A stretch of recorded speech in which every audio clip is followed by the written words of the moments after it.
دوسری مثال او کصیب من السماء فیہ ظلمات ورعد، یا پھر ان کی مثال ایسی ہے کہ آسمان سے بادلوں سے می برس رہا ہو، بڑی تیز بارش ہو رہی ہو، فیہ ظلمات ورعد وبرق، اور اس بارش کے موسم کے اندر اندھیرا بھی چھایا ہوا ہو کالے بادلوں کی وجہ سے، اور گرج بھی ہو، اور بجلی بھی چمک رہی ہو، یعنی ایک طوفانی موسم ہو۔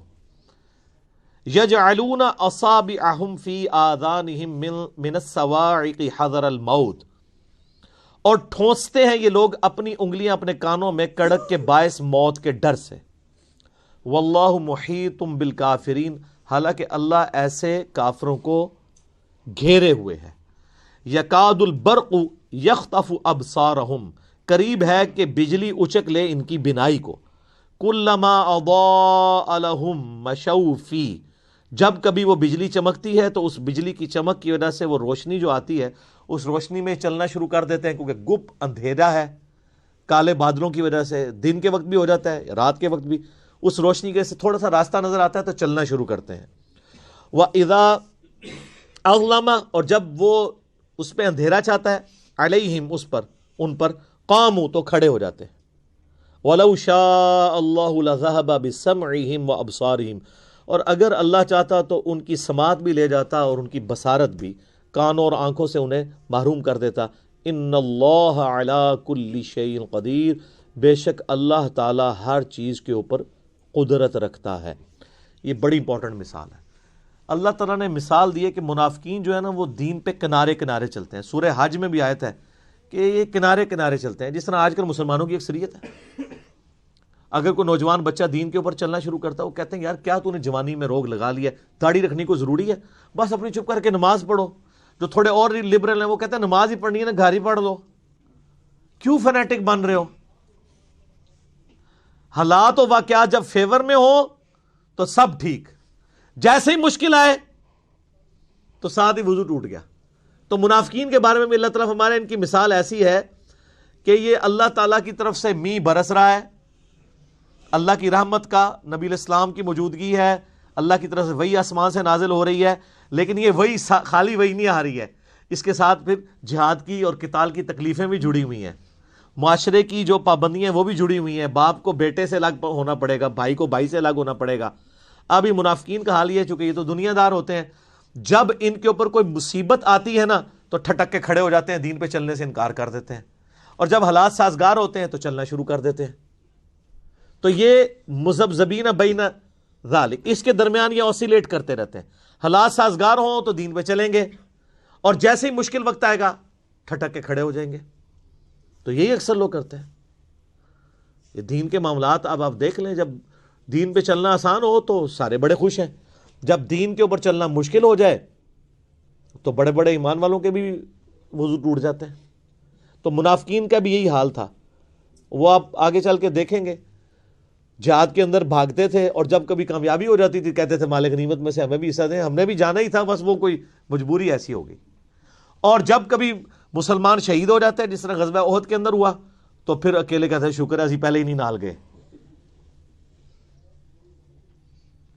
یہ سیم کریکٹر آج بھی مسلمانوں کے اندر موجود ہے، دین پہ کنارے کنارے، اور اس میں معذرت کے ساتھ سب سے بڑے مجرم ہمارے ماں باپ ہیں، اور ان کے ماں باپ، اور ان کے ماں باپ، جنہوں نے ہمیں بابوں کا دین دیا، کتابوں کا دین نہیں بتایا۔ اور اس سے بڑے مجرم آج کل کے وہ واعظین ہیں جو آپ کو یہ کہانیاں کراتے ہیں کہ آپ دین پہ چلیں تو انشاءاللہ سارے مسئلے حل ہو جائیں گے۔ سر یہ قرآن کی کس آیت میں لکھا ہوا ہے دین پہ چلنے سے آپ کے سارے مسئلے حل ہو جائیں گے؟ تو صحابہ کرام کے تو مسئلے کوئی نہیں حل ہوئے، ان کو تو جنگوں کی تکلیفوں سے گزرنا پڑا۔ ابو عبیدہ ابن جرح جنہوں نے یرموک کے اندر رومن امپائر کو گرایا ہے، وہ تو طاعون کے مرض میں پھوڑوں، پورے جسم میں پھوڑے نکلے اور اسی حالت میں دنیا سے وہ گئے ہیں۔ ان کی تو تکلیفیں کوئی نہیں، ان کو دعائیں نہیں آتی تھیں، ان کو وظیفے نہیں آتے تھے۔ اللہ کے محبوب صلی اللہ علیہ وآلہ وسلم کو اپنی 3 جوان بیٹیاں اپنی زندگی میں دفنانی پڑی، چوتھی کے بارے میں بتا دیا گیا یہ بھی آپ کی وفات کے 6 مہینے کے بعد فوت ہو جائے گی۔ 4 بیٹے بچپن میں فوت ہو گئے، 2 بیٹیوں کو ایک ہی دن طلاق ہو گئی۔ تو اللہ کے نبی کی مشکلات کیا دنیاوی آسان ہو گئی تھی؟ صحابہ کرام کی دنیا میں کیا تکلیف آسان ہو گئی تھی؟ تکلیف جھیلنا آسان ہوگا، تکلیفیں کو نہیں ختم ہونی. ایک کنو کاٹ لو گل، وہ آسان اس لیے ہو جائے گا ان اللہ مع الصابرین، اللہ آپ کو صبر کی توفیق دے دے گا. بس تکلیفیں دور کوئی نہیں ہونی. یہ آپ کو کہانیاں کرا رہے ہیں لوگ، اور پھر لوگ جہاں رابطہ کرتے ہیں وہ جی جناب جب سے دین پہ چلے ہیں کاروبار خراب ہو گیا. تو ہمیں تو بتایا گیا تھا کاروبار چمکے گا، کہانی کرائی گئی تھی. ایسا تو نہیں ہوگا، مشکلات آئیں گی.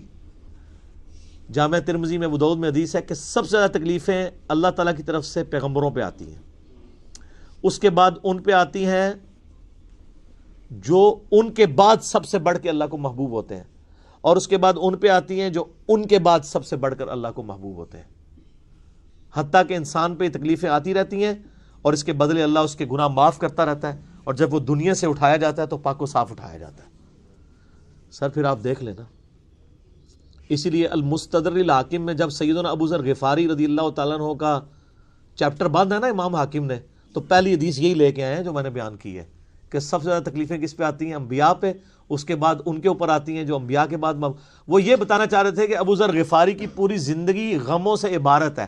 تو کوئی یہ نہ سمجھے کہ ان پہ غم کیوں ہے، تو وہ اس لیے کہ یہ انبیاء کے بعد سب سے بڑھ کر اللہ کو محبوب بندوں میں سے ایک بندہ تھا. اور میرا کلپ بھی آپ ذرا یوٹیوب پہ ایک اشک بار آنکھوں سے سننے والا کلپ ہے سیدنا ابو ذر غفاری صادق کے نام سے، تو آپ کو پتہ چلے کہ ان کی زندگی میں ان کو کیسی مشکلات اٹھانی پڑی. تو تکلیفیں جڑی ہوئی ہیں، ان کی تکلیفیں تو کوئی دور نہیں ہوئی. سیدنا ابو ذر غفاری رضی اللہ تعالیٰ عنہ کی